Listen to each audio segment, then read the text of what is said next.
জুলাই পদযাত্রায় আমাদের সামনে উপস্থিত হয়েছেন, আমাদের সিরাজগঞ্জে উপস্থিত হয়েছেন আমাদের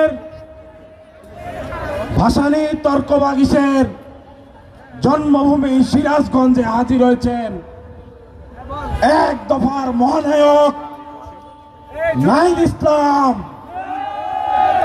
আমাদের সামনে হাজির হয়েছেন গণ অভ্যুত্থানের অন্যতম দুইজন পতিতদশা ব্যক্তিত্ব সার্জিস আলম এবং হাসনাত আব্দুল্লাহ।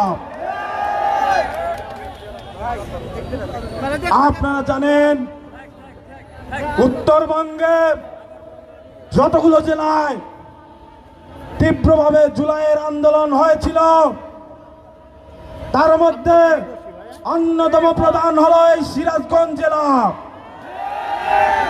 এই সিরাজগঞ্জে 13 জন শহীদ আছে। এই সিরাজগঞ্জের বুকে জুলাইয়ের অকুতভয় 13 জন বীর শুয়ে আছে। এই সিরাজগঞ্জের বুকে শুয়ে আছে সলঙ্গা বিদ্রোহের মহানায়কেরা। এই সিরাজগঞ্জের বুকে শুয়ে আছে 1885 সালে বঙ্গীয় প্রজাস্বত্ব আইন বদল করে দেওয়া মহানায়কেরা। আমরা যমুনা পাড়ের মানুষ, আমরা অনেক সহজ সরল, কিন্তু আমরা প্রতিরোধ করতে জানি। সিরাজগঞ্জ জেলার এনায়তপুর থানার ইতিহাস সবার মনে আছে।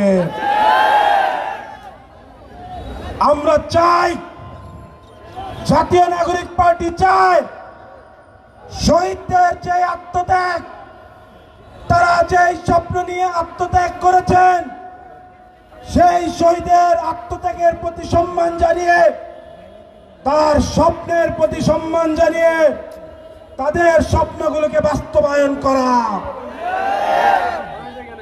সংগ্রামী ভাই এবং বন্ধুগণ, জুলাইয়ের আন্দোলনে আমরা কি পিছু হটেছিলাম? আমরা কি পিছু হটেছি? আমরা কি ভবিষ্যতে পিছু হটব? কেউ যদি মনে করে আমরা পিছু হটব, তাহলে তারা যেন তাদের ভুল সংশোধন করে নেয়। সিরাজগঞ্জের মাটি প্রতিরোধের ঘাঁটি, ঘাটিনা ব্রিজ আজও তার সাক্ষী। সিরাজগঞ্জের পথে প্রান্তরে ছড়িয়ে আছে প্রতিরোধের ইতিহাস। যেই বেলকুচি, চৌহালি, এনায়েতপুর, শাহজাদপুর, উল্লাপাড়া, সলঙ্গা সকল এলাকার মানুষকে নিয়ে বাংলাদেশের কৃষকরা জেগে উঠেছিল, ডাক দিয়েছিল সলঙ্গা বিদ্রোহের। এটি সেই সিরাজগঞ্জ। আজও তার নামে নামকরণ করা হয়েছে উল্লাপাড়ার সেই বাজারের নাম, যার নাম কৃষকগঞ্জ বাজার।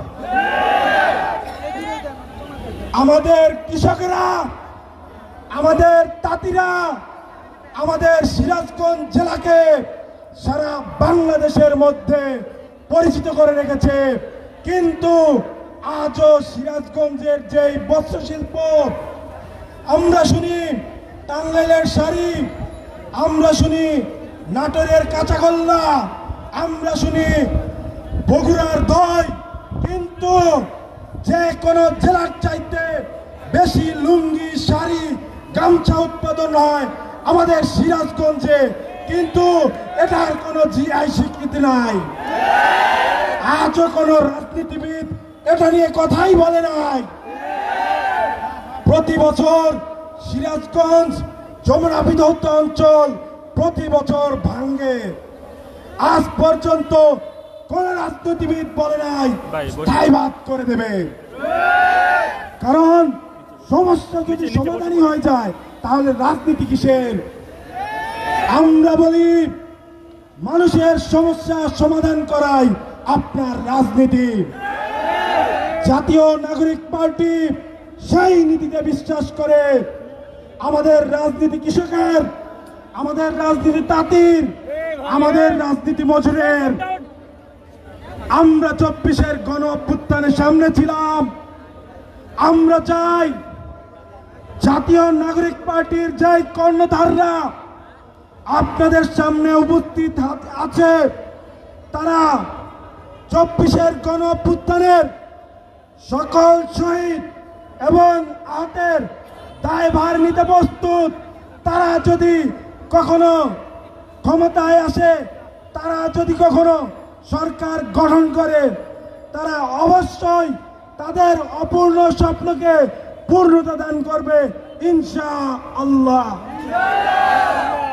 সংগ্রামী ভাই এবং বন্ধুগণ, আমি আমার বক্তব্য আর দীর্ঘায়িত করব না, শুধু এতটুকু বলে যাই, এখন পর্যন্ত যে কথাগুলো আপনাদের সামনে উপস্থিত হয়েছে, আপনাদের সামনে উপস্থাপিত হয়েছে, প্রত্যেকটি বক্তব্য আপনাদের সামনে বাস্তবায়ন করার জন্য আমরা দিয়েছি। আমি আর কথা বলবো না। আমি আমার জাতীয় নাগরিক পার্টির জন্য দোয়া চাই। 24-এর গণ অভ্যুত্থানে যারা সামনে থেকে নেতৃত্ব দিয়েছেন, তাদের নেতৃত্বে গড়ে দল জাতীয় নাগরিক পার্টি সবসময় সিরাজগঞ্জের মানুষের অধিকার বাস্তবায়নে কাজ করে যাবে ইনশাআল্লাহ। ইনকিলাব জিন্দাবাদ।